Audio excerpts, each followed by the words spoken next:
Hi. Thank you for having me, first of all. Second, how do I control my presentation? There. Thank you. Okay. Nice to meet you all. Very happy to be here. My name is Yoav Sofer. I manage the CBDC project, or what we call the Digital Shekel project at the Bank of Israel. I'll be using these terms interchangeably, so please excuse me for that. I also learned just when I had put my presentation on the laptop here that there's a little technical flaw in it, so when we get to it, please be excusing me for this. So I actually want to talk about adoption of CBDC. We did some internal work at the Bank of Israel trying to ask ourselves, how do we actually get the consumers and the merchants to actually use the product that we hopefully will issue? Important to emphasize that, like many other advanced economies, the Central Bank of Israel has not yet made a decision whether or not we will implement a CBDC, but we are planning for one. And we need to ask ourselves, will people actually be using what we will be putting out to the market? Before I get right into the subject, I want to do a very quick reminder. Green button. Back. Okay. So first of all, a very quick reminder, what are we talking about? What actually is a CBDC for those of us who know, and maybe there's some who don't know, but just to make sure what we're talking about. So I'd like to explain it in the following manner. Let's think about the types of money that are accessible to the public. Actually, we, the public, all of us sitting here, really have two types of money that we can use to pay each other. One is cash, right? We probably all still have some cash in our pockets, which we can, I can just give someone some cash and I made a payment. That's it, very simple. The other is, of course, the deposit that we have with commercial banks. So I can use my credit card, my checkbook, my app to mobilize funds from my bank account to your bank account, right? I can actually make a payment this way. Important to notice, though, that cash is actually provided to us by the central bank. It is a liability of the central bank, okay, which is different from the liabilities of commercial banks, which are the money in our bank accounts. And then, also important to note that actually commercial banks also have a liability with the central bank. However, they have a digital liability with the central bank, whereas we, the public, only have a physical way to hold the liability of the central bank. For example, if we want to make a digital payment, if I want to pay someone who is remotely from here and I want to make a digital payment, I can only do that with commercial bank money. There's no way for me to do that with central bank money. So if we at the Bank of Israel and if other countries end up issuing a retail CBDC, this is actually what they will be doing. They will be actually allowing the public to pay digitally one to the other with a central bank liability, and this is a completely new concept that hasn't existed until only a couple of years ago. Actually, in thinking about issuing CBDC, we are really navigating between two kind of opposite risks. The first risk, ladies and gentlemen, is actually the risk of a white elephant. I mean, people may be asking us, what are you doing this for? What's wrong with what we're having today? We're all very happy with our current payment apps, etc. Why do we actually need the central bank money in a digital form? The opposite risk is actually what we call the risk of bank disintermediation. I mean, if people are really too happy with the product that we're issuing and they really like the central bank money as opposed to the commercial bank money, they may actually be escaping commercial banks, and they could actually maybe even be doing this very quickly because it's digital, so you don't even need to get out of your house to exchange commercial bank money with central bank money. And if people do that really quickly, that can be very dangerous to the commercial banking and to the credit market in general. We've actually studied the bank disintermediation, and many other countries have studied that very thoroughly. I won't speak about this today. So I'll speak about how do we actually escape this white elephant risk? How do we make sure that if we do introduce this this product to the market, the public really wants to use it? So as I said, we've done some internal work at the Bank of Israel, and we've identified 5 different elements that we think may be important for CBDCs to be adopted by the public. I want to go over those really quickly. It shouldn't take more than a few minutes. So the first element is actually the network effect. This is where the bug in my presentation appears. So the thing is, with network effect actually exists in any means of payment if it's successful. I mean, no one, you see there's supposed to be right up here at the top, you need to imagine that there's an icon of an end user, okay, like a Bob or an Alice or someone like that, okay? So Bob or Alice will not be using a new means of payment if they have no one to pay with it, okay? I mean, if no business is willing to accept it, why would I hold this means of payment? And then the merchant on the other side of the transaction would not hold a means of payment if they don't have any customers who are willing to pay with it. Okay. However, if Bob or Alice have a few businesses in their vicinity, and this business, oh man, the presentation really. Anyway, assume that there's a network here of businesses and end users. Okay, so what you get at the end of the day is the network effect. So everybody wants to use it because everybody is using it. And then the question is, how do we actually create this network effect? So we've identified several factors how to create this network effect. The first effect is the effect of P2P. Actually, some studies and some experience have showed that the best way to introduce a new means of payment to the market is, first of all, to use the P2P market. Why? Because everyone needs to pay everyone. I mean, Simon took me for some coffee in the morning. I need to pay him 10 dirhams for this coffee. Okay, the other way around. I actually do P2P transactions with my kids. Okay, they go to the grocery store, they pay for the groceries. Dad, transfer me 15 shekels for the groceries. Okay, everyone's doing P2P payments, and actually, this slide is supposed to show that there are many individuals in the economy. Okay, and once you connect them to each other, so there would be many P2P payments, and that would actually convince the businesses. You don't want to take a photo of this slide. I can really give it to you in a better way after the talk. Anyway, but please go ahead. So P2P payments actually in Israel have been introduced only in the last couple of years with some new banking apps that came in. And as you can see from the chart, they have grown really substantially, and the market really became in love with the ability for people to pay each other digitally. We can only do that with cash until a couple of years ago. Okay? I mean, if I had to pay Simon for the coffee that he bought for me yesterday, the only way I could do it realistically was with cash. Simon does not accept my credit card. Okay? He's an individual. So this market really took a very nice growth rate in Israel in the last couple of years. However, by the way, the service is provided pretty much for free, but the apps, the banking apps, have not really created as a profitable business model. Okay, it's actually a losing product for them. So therefore, it may be the case that we will be able to introduce CBDCs and actually gain a share of that market. Another important actor in the economy is actually the government. You know what? The government, if you think about it, is actually the largest merchant in the economy. This slide is also not going to look good, but actually, if you think of P2G transactions, we all pay the government, right? We pay taxes. Some of us pay fines, like myself, for example, if I violate traffic laws.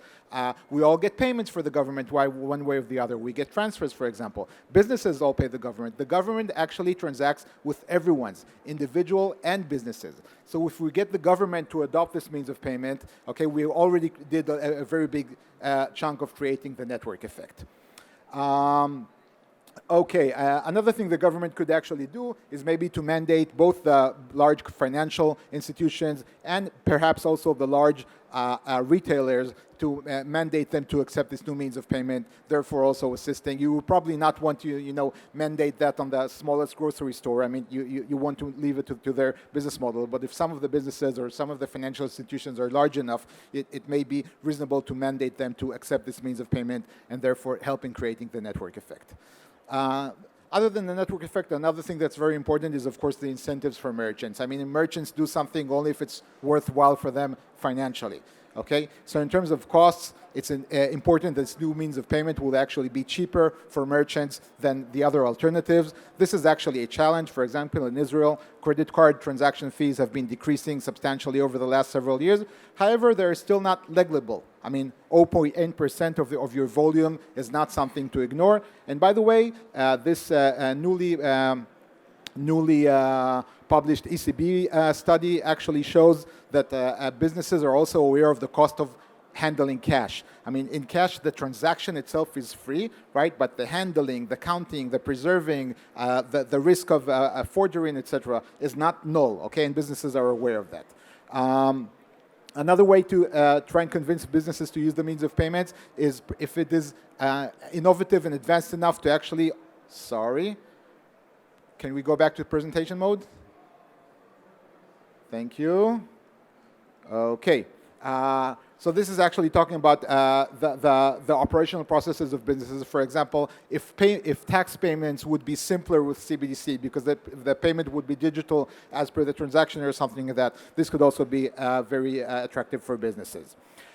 Technical implementation. So this is actually important both for businesses and for merchants. I mean, if we force businesses to buy completely new equipment, completely new infrastructure in order to adopt this new means of payment, their incentive to do that would be very small. Same for the merchants. I mean, if I need to buy a new card, I boarded a bus here yesterday in Dubai. Okay, I needed to have this null card, right? I was not able to use my smartphone as I am able, for example, in my country. So I actually had to purchase a new piece of infrastructure. Okay, I was going to tell myself, okay, I'm going to take a taxi because I'm buying this new piece now. Although it's very simple. Okay, not familiar for me. So if I was able to use my existing feature, for example, my credit card, which is accepted all around. So the idea here is that we need to allow both the businesses and the individuals to use their existing POSs, their existing smartphones, perhaps even their existing credit cards, in order to incentivize them to use this new means of payments. Another very interesting question is the question of legal tender. I don't know how many people in the room actually have an idea of what it means for something to be legal tender. From the study that we did, we actually found that the practical meaning of this legal term really varies from country to country. And some of us may think that if something is considered legal tender, then you are obliged to accept it, for example, where this is not the case, for example, in Israel. And we have learned that even if we do define the digital shekel as legal tender, it will not necessarily mean that businesses will need to accept it. However, we did come to the conclusion that if we do issue a digital shekel, it would be wise of us to define it legally as legal tender, because that will actually kind of send a message to the public. This is no different than the central bank cash that you are used to. It's the same financial obligation. It is just as safe. It is just as good to use as central bank cash, and therefore you may want to use it as well. Okay, maybe the most important, well, not the most important, but maybe the most interesting parameter that we've identified here is the ability to support future use cases. We think that consumers should be able to use the digital shekel in any payment scenario that will develop in the future. Think about it this way, okay? In the past, we could do everything with cash, right? We could even buy financial assets with cash. We could go to the movies with cash. We could get on a bus paying with cash, okay? And as years go by, there are less and less things that we are able to do with central bank money, okay? More and more things that we are able to do with commercial bank money. For example, watching a movie on Netflix. You can't pay Netflix with cash. It just doesn't work this way. So we need to make sure that in the future, the new payment scenarios that will develop, such as micropayments, programmable money, IoT, and etc., are also supported by the CBDC, and that will actually increase the incentive for the public to adopt this in the future. Therefore, it means that our infrastructure needs to be kind of forward-looking and thinking of whatever will be the needs for the future payment scenarios. For example, for micropayments, you need to allow a very large throughput, for example. For DeFi payments, you need to allow very large volume transactions and all sorts of considerations, trying to think forward what will be the infrastructure need of the future means of payments. So to summarize, how can we ensure acceptance? How can we kind of minimize this big white elephant that's in the room? So these are actually our conclusions. If you take care of these 5 elements, network effect, incentives for merchants, technical implementation, think about the legal tender issue, and support the future use cases, you may have a chance to at least minimize, if not throw out, this risk of this white elephant. Thank you. Thank you very much, Yoav, for that sort of interesting background to what is a key kind of development in the future of money against the backdrop of crypto on the other side of the hall, of course. Yoav is going to join me with Al-Said Ibrahim, who is the head of FinTech and Emerging Tech at Emirates NBD. So please give them both a warm welcome for this brief fireside chat. Again, it's your opportunity to ask questions. We're going to be talking about CBDCs in the region, Project Abba in the Gulf, and the CBDC project at the Bank of Israel. Welcome, guys. We may, if you're lucky, we have got 2 working microphones, so we'll have 1 each. Just get to sit here.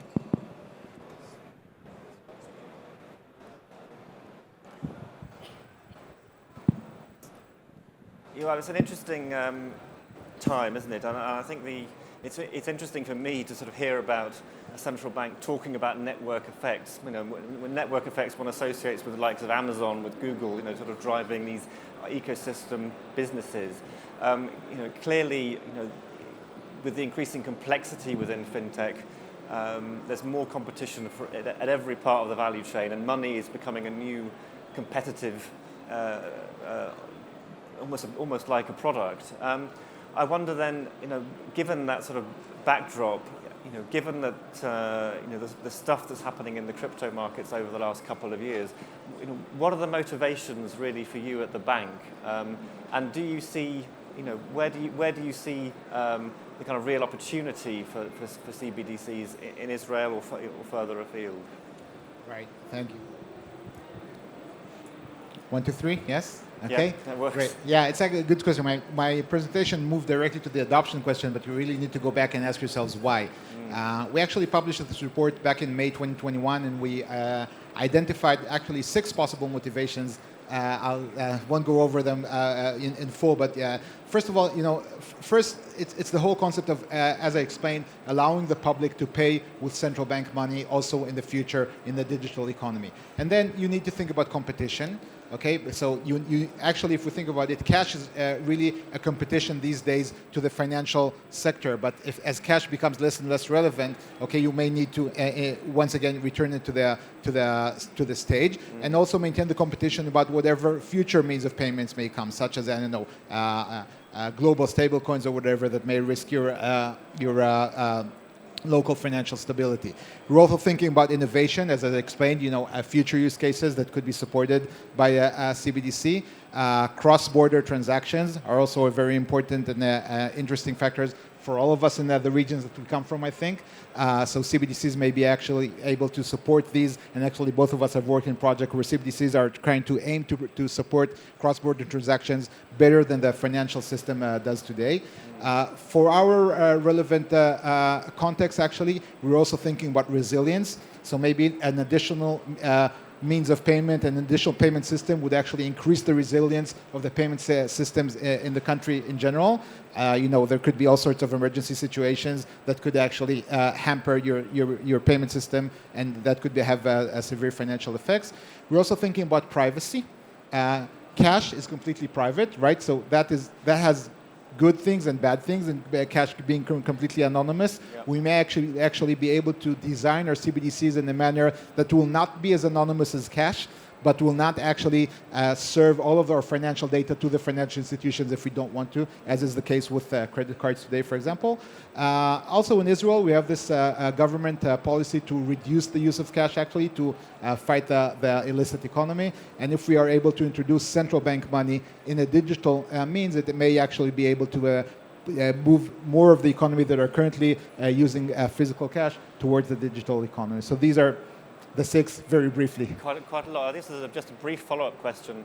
A brief follow-up question to that, which is, you know, given those sort of those motivations, you know, what are you going to be looking at in terms of to decide which motivation to act upon? I mean, what are the kind of data points in terms of, you know, the experience and the information that you're getting back from the pilots that you're going to look at?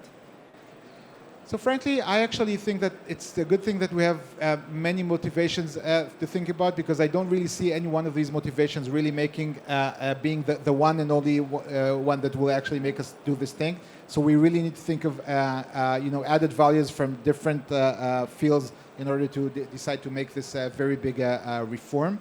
I think that in the Israeli context, the issue of competition is very important, and we're all observing, you know, what big tech has done to. I mean, big tech has done great things, right? But yes. But big tech, as we're starting to realize, is also posing competition risks in many fields of life, and they're aiming to also pose competition risk in the payments landscape. So we need to think of that as well. Once again, cross-border. I think if we're able to support cross-border CBDCs better than the current financial system does, that can really make it very interesting for the average Israeli. Fantastic. Avsar, let's turn to you. You know, a banker, but having worked, you know, but working with the central bank of the UAE and Saudi Arabia, isn't it, on Project ABBA? You know, the the actual product, the use case there was different to Yoav's project. But what do you feel are the kind of motivations, given that here, particularly the UAE, is keen to kind of drive forwards crypto? So if you take a step back, right, I think when you talk about CBDCs, there are two types, right? There's retail and there are corporate, right? Now, what I understand, Project Shakil is all about retail CBDC, right? Right. So the motivations for UAE is all about, because if you look at it, it's around $200 billion plus outward remittance, because it's a very expat-driven community, right? So one of the core motivation for the central bank in this region is about how to make that payment system efficient. I think that's where the motivation started from, right? So Project Aber, which was initially conceptualized between SAMA and UAE Central Bank, the purpose was how to test and validate the existing wholesale banking payment infrastructure within the region between Saudi and UAE. That's how we started. And then possibly then the second phase, we went into talking to an Embridge project where, if you have to talk this CBDC with the other regions, how do we do that? How do we go about it, right? So there, retail is completely a different ball game, right? Like retail means I can just walk into a grocery, pay my CBDC and buy a packet of, milk. But in wholesale, that's not the case, right? It's all about, intra-country remittances. So here the focus is primarily revolving around the commercial payments between the countries, between the regions, very remittance focused. There are existing payment rails, but the central bank is exploring how to do that through a more efficient and resilient systems around it. I think that's the primary motivation coming for the UAE part. Okay.